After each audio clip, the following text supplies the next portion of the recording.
In the Second Age, Sauron faced a logistical problem. He commanded vast armies of orcs and Easterlings, enough to conquer Middle-earth by sheer force.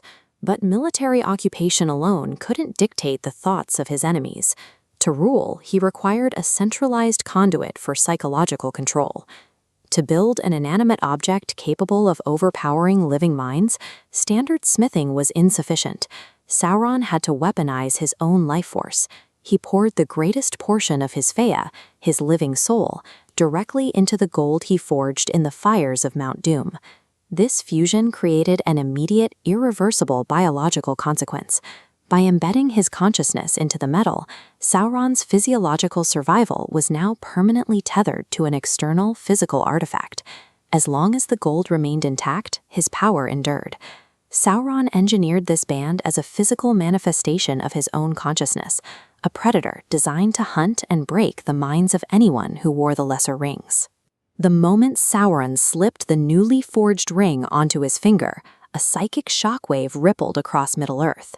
He immediately attempted to reach into the minds of the elves holding the 3, the 7, and the 9 rings. The elves felt his presence instantly. Sensing a hostile consciousness invading their thoughts, they recognized the trap and stripped off their own rings of power, severing the connection before Sauron could take hold. Deprived of a silent victory, Sauron waged open war. At the siege of Barad-dûr, Elendil and Gil-galad fought Sauron to a standstill, dying in the process. Then, taking up the shattered sword Narsil, the human prince Isildur struck back and slashed the ring directly from Sauron's hand. Separated from the anchor holding his Fëa, Sauron's physical body could not maintain its form. He instantly disintegrated, reduced to a formless shadow fleeing the battlefield. The last alliance claimed victory, but the triumph was a biological paradox. Because the physical gold of the ring survived the battle, Sauron's consciousness remained alive and perfectly intact, anchored to the material world. Standing inside Mount Doom, Isildur had the opportunity to end the threat forever. Elrond counseled him to cast the ring into the lava, but the ring's psychological defense mechanism activated immediately, rewriting Isildur's willpower so completely that he could not bring himself to harm it. 2 years later, an orc raiding party ambushed Isildur's escort near the Gladden Fields. Desperate to escape, Isildur slipped the ring onto his finger to turn invisible and plunged into the rushing currents of the river Anduin. As he swam, the ring executed its first documented act of independent betrayal. It deliberately expanded its size, slipping off Isildur's finger and leaving him suddenly visible to the orc archers on the shore. The ring sank into the river mud, lying dormant for 2.5 millennia. It possessed no biological need for sustenance, remaining indifferent as human empires rose and fell far above the surface. The ring abandoned Isildur the moment he no longer served as a viable vehicle for its return to its master.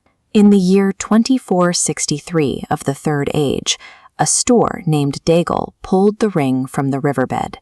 Within minutes, the ring infected the mind of his cousin, Smeagol, driving him to violently murder Dagel simply to possess the gold. This line follows a normal mortal lifespan, which the ring stretches horizontally.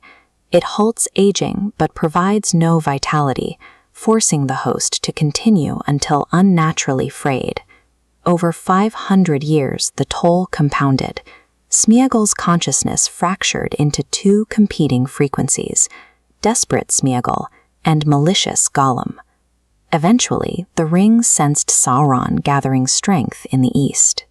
Realizing a hermit hiding in a cave could never transport it across Middle-earth, the ring actively slipped off Gollum's finger, abandoning him to find a more mobile host. But the ring made a singular miscalculation. It expected to be picked up by an orc or a goblin. Instead, it was found by a hobbit named Bilbo Baggins, introducing a resilient variable completely outside the artifact's predictive control. The long decay of Smeagol reveals how the ring operates as a parasite, systematically consuming the host's morality, memories, and identity until nothing remains but a hollow, addicted husk. During the final miles of the journey, the ring's weight grew until it became a physical burden. As Frodo approached the fires of its birth, the gold manifested as a crushing force that nearly paralyzed his body. The artifact actively fought Frodo's progress every step of the way. It constantly projected subliminal signals, calling out to Sauron and drawing the 9 ringwraiths towards its location to facilitate its own rescue. This battle of attrition reached its peak inside the Sammath Naur. Standing at the very fissure where the gold was originally forged, the ring's power surged to its maximum limit.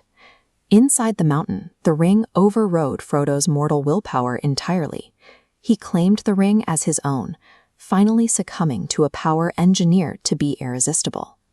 Frodo's failure demonstrates that no mortal consciousness can indefinitely withstand an object specifically designed to break the mind. Yet the ring's own malice triggered its destruction. It had manufactured such a violent addiction within Gollum that the creature attacked Frodo to reclaim his precious. In the ensuing struggle, Gollum lost his footing, sending both the host and the parasite plunging into the magma. The intense volcanic heat achieved what no weapon could.